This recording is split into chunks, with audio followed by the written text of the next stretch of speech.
Assalamualaikum warahmatullahi wabarakatuh. Nama saya Siti Hajar binti Husin. Nombor matrik saya D19111515. Saya dan rakan saya Nurul Syamimi, kami akan membentangkan tajuk nun sukun dan tanwin. Okey, yang pertama sekali, nun sukun. Apa itu nun sukun? Nun sukun adalah nun yang bertanda sukun ataupun berbaris mati di atasnya. Ianya kekal dari segi bacaan dan tulisan. Nun sukun ni dia terdapat di tengah atau di hujung perkataan. Contohnya waman amana. Okey, pada perkataan waman tu ada nun sukun kat situ. Okey, yang seterusnya ialah tanwin. Tanwin adalah nun tambahan yang bertanda sukun dan terdapat di akhir kata nama am yang bertanda tanwin sahaja. Maksudnya tanwin ni hanya berada di perkataan isim ataupun kata nama. Tanwin ni wujud dari segi bacaan tetapi tidak wujud dari segi tulisan dan pada ketika berhenti bacaan. Okey, antara tanda tanwin ni dia ada 3. Tanwin baris 2 di hadapan, baris 2 di bawah dan baris 2 di atas. Okey, contoh tanwin kat sini, Ghaniyun Hamid. Okey, pada ya tu ada tanwin baris baris 2 di hadapan. Kita kena baca Ghaniyun Hamid.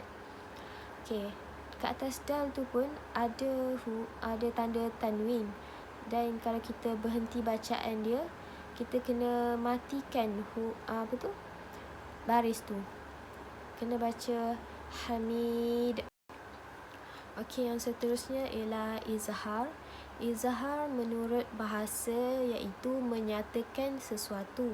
Dari segi istilah pula, melafazkan setiap huruf bertanda sukun dari makhrajnya tanpa dengung pada pertemuannya dengan huruf izhar.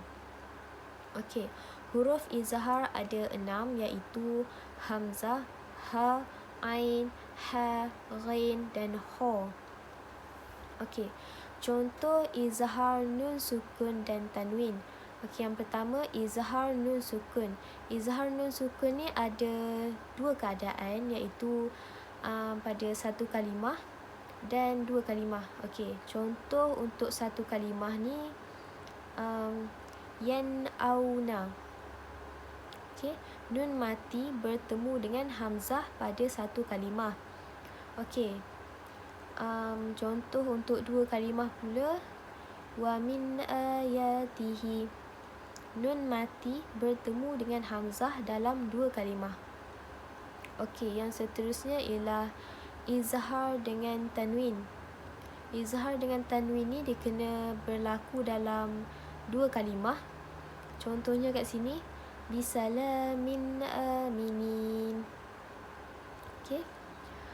Dan seterusnya, apabila nun sukun atau tanwin bertemu dengan salah satu huruf izhar, maka bacaannya wajib diizharkan tanpa dengung.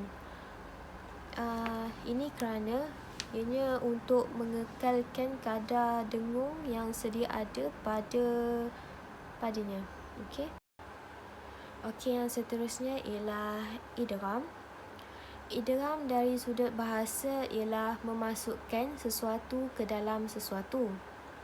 Okey, dari segi istilah pula, memasukkan huruf pertama yang bertanda sukun ke dalam huruf kedua yang berbaris dan menjadi kedua-duanya satu huruf bersabdu dari jenis huruf kedua. Okey, idgham ni dia berlaku dalam 2 perkataan dan cara bacaannya ialah dengan dengung. Okey, huruf idgham ada 6 iaitu ya, waw, mim, nun, ra, lam. Okey. Apabila nun sukun atau tanwin ni dia bertemu dengan salah satu huruf idgham, maka ianya wajib diidghamkan ke dalam huruf idgham. Ataupun lebih mudah lagi, kita kena memasukkan huruf pertama ke dalam huruf yang kedua. Contohnya macam ni. May yaqulu. Okey, nun mati bertemu dengan ya. Okey, kita kena baca dengan cara macam ni. May yaqulu. Kita tak boleh baca man yaqulu. Kita kena baca may yaqulu. Okey, idgham terbahagi kepada dua, iaitu idgham ma'al ghunnah dan idgham bila ghunnah. Okey, yang pertama ialah idgham ma'al ghunnah. Idgham ma'al ghunnah maksudnya memasukkan dengan dengung. Idgham ma'al ghunnah ni dia berlaku dalam dua perkataan dan cara bacaannya ialah dengan dengung. Okey, huruf idgham ma'al ghunnah ni ada 4 sahaja, iaitu ya, waw, mim, nun. Okey, antara contoh idgham ma'al ghunnah dengan nun sukun iaitu ayyafqahuhu. Okey, nun mati bertemu dengan ya, kita kena dengungkan dia sikit. Ayyafqahuhu. Kita tak baca an yafqahuhu, kita kena baca an yafqahuhu. Okey. Dan yang seterusnya ialah contoh idgham ma'al ghunnah dengan tanwin. Contohnya kat sini, hisaban yasira. Okey. Okey, yang seterusnya ialah idgham bila ghunnah. Idgham bila ghunnah ni ialah maksud dia memasukkan tanpa dengung. Idgham bila ghunnah berlaku dalam dua perkataan juga, dan cara bacaannya tidak dengung. Huruf idgham bila ghunnah ada dua sahaja, iaitu lam dengan ra. Okey, contoh idgham bila ghunnah dekat sini, idgham bila ghunnah dengan sukun. Contohnya yubayyin lana. Okey, tak ada dengung. Nun mati bertemu dengan lam, tiada dengung. Kita baca macam biasa je. Yubayyin lana. Okey, seterusnya contoh idgham bila ghunnah dengan tanwin. Contoh kat sini bimu'minin lana. Okey, tiada dengung. Saya rasa itu sahaja daripada saya. Sekian, terima kasih. Assalamualaikum warahmatullahi wabarakatuh. Nama saya Nurul Syamimi binti Muhammad Saufi. Nombor matrik saya D191111513. Saya akan menerangkan tentang hukum iklab. Kalau dalam buku boleh tengok muka surat 37 dan juga 38. Okey, al-iklab dari segi bahasa ialah menukarkan sesuatu kepada sesuatu. Dari segi istilah pula ialah menukar lafaz nun sukun dan tanwin kepada lafaz mim, lalu diikhfa'kan, iaitu disembunyikan di sisi huruf ba. Untuk cara bacaannya pula ialah dengung sebanyak 2 harakat, dan untuk huruf iklab ni ada satu sahaja, iaitu huruf ba. Okey, jadinya apabila nun sukun ataupun tanwin ini bertemu dengan huruf iklab iaitu ba, maka ia wajib ditukarkan menjadi huruf mim. Tetapi ia iaitu pada lafaz bacaan dan tidak pada tulisan. Seperti contoh untuk nun sukun yumbitu lakum. Kalau untuk tanwin pula ialah kalamhin bil basar. Okey. Mim dekat sini bukan mim yang besar, tapi mim yang kecil tu. Seperti dalam contoh tu. Tetapi mim yang kecil ini kita hanya letak dia di atas nun sukun ataupun tanwin sahaja. kita tidak menggantikan huruf nun sukun ataupun tanda tanwin itu dengan huruf mim, kita hanya letakkan sahaja. Sebab itu dia hanya pada lafaz bacaan dan bukan pada tulisan, sebab dia bukan menggantikan tanda nun sukun ataupun tanwin. Dia hanya tambah sahaja huruf mim kecil itu di atas. Okey.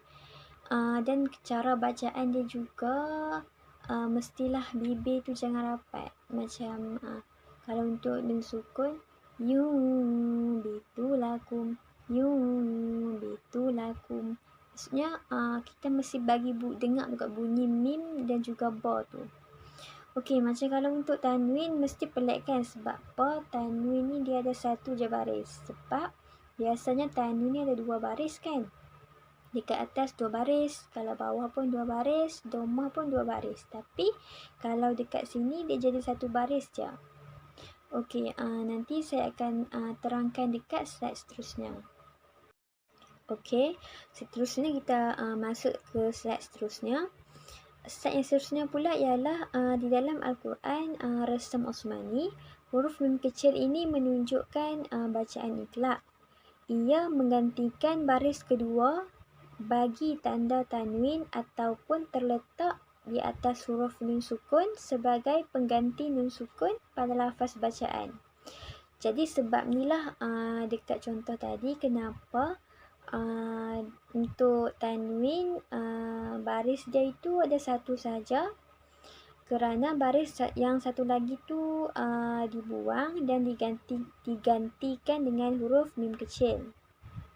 Okey. Seperti contohnya boleh tengok dalam muka surat 38. Dekat sini dia ada tunjukkan contoh-contoh tanda tanwin yang telah dibuangkan baris yang keduanya dan digantikan dengan huruf mim kecil. Dan kalau untuk nun sukun pula dia akan ada tanda mim kecil di atasnya. Okey. Kalau untuk tanwin, hukum iqlab ini dia berlaku dalam 2 kalimah sahaja. Seperti contoh, khabirun basir. Okey, kalau untuk nun sukun pula, dia berlaku dalam 1 dan juga 2 kalimah. Okey, contoh untuk satu kalimah, anbiuni, anbiuni. Okey, kalau untuk 2 kalimah pula, min ba'diha, min ba'diha. Okey. Jadinya kalau nak kenal hukum tu adalah hukum iqlab, memang senang saja. Sebab huruf iqlab memang satu saja, iaitu huruf ba. Jadinya kalau jumpa nun sukun ataupun tanwin bertemu dengan huruf ba, dan dekat nun sukun dan juga tanwin tu ada mim kecil, maka itu adalah hukum iqlab. Okey, itu sahaja untuk hukum iqlab. Okey, untuk contoh-contoh lain bagi hukum iqlab, boleh tengok dalam buku muka surat 38. Okey, untuk hukum yang seterusnya pula ialah al-ikhfa ataupun al-ikhfa hakiki. Dari segi bahasa, ia bermaksud tersembunyi. Dari segi istilah pula bermaksud membaca huruf bertanda sukun dengan sifat bacaan antara izhar dan idgham tanpa sabdu serta mengekalkan sifat dengung huruf yang pertama. Cara bacaan untuk hukum ikhfa ini ialah dengung sebanyak 2 harakat. Okey, huruf-huruf ikhfa ni ialah ta, tha, jim, dal, zal, zai, sin, shin, sad, dad, ta, za, fa, qaf, qaf. Ada 15 semua huruf ikhfa. Okey, jadi untuk kita kenal hukum ikhfa ini, apabila nun sukun ataupun tanwin bertemu dengan salah satu huruf ikhfa, iaitu yang 15 tadi, maka ia wajib diikhfakan ataupun disembunyikan di sisi huruf ikhfa dengan sifat bacaan antara izhar dan juga idgham tanpa sabdu. Okey, untuk kita kenal hukum tu adalah hukum ikhfa, memang sangat mudah. seandainya kita mengingati ke-15 huruf ikhfa tersebut. Saya rasa mesti ramai yang dah ingat huruf-huruf ni sebab kita dah belajar benda ni daripada sekolah rendah lagi, daripada kafah. Jadi senang je kalau kita nak tahu hukum tu hukum ikhfa. Kalau kita ingat huruf-huruf ikhfa tu, insya-Allah kita akan dapat tahu sama ada hukum tu hukum ikhfa ataupun bukan. Sama juga seperti hukum-hukum yang lain, kita mesti ingat dia punya huruf untuk setiap hukum itu. Okey, kita sambung dekat slide yang seterusnya. Okey, untuk slide yang seterusnya pula ialah di dalam Al-Quran Rasm Osmani, untuk bacaan ikhfa nun sukun ini tidak diberi tanda sukun di atasnya.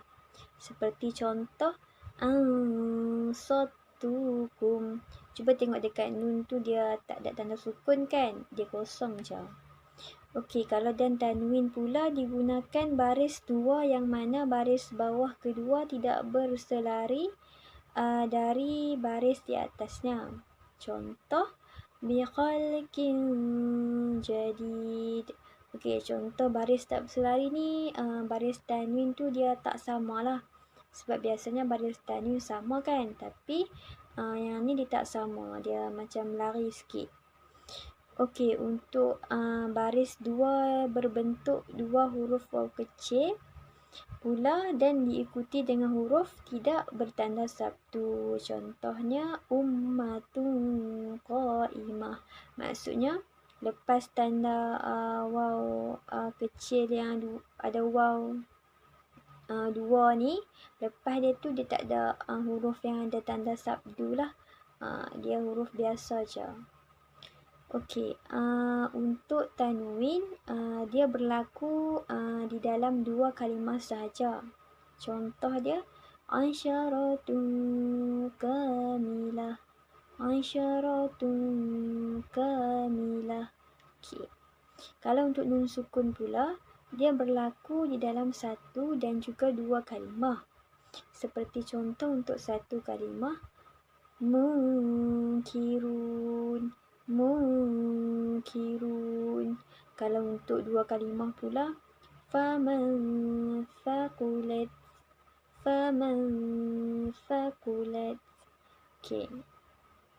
Jadinya untuk hukum ikhfa ini cara untuk kita kenal dia adalah dengan kita ingat huruf dia yang 15 tu. Okey, untuk contoh bagi huruf-huruf ikhfa yang lain, boleh tengok dalam buku muka surat 40 dan juga 41. Dan kalau nak tengok untuk baris yang tak berselari tadi, boleh tengok dekat muka surat 39. Okey, itu sahaja daripada saya. Sekian, terima kasih.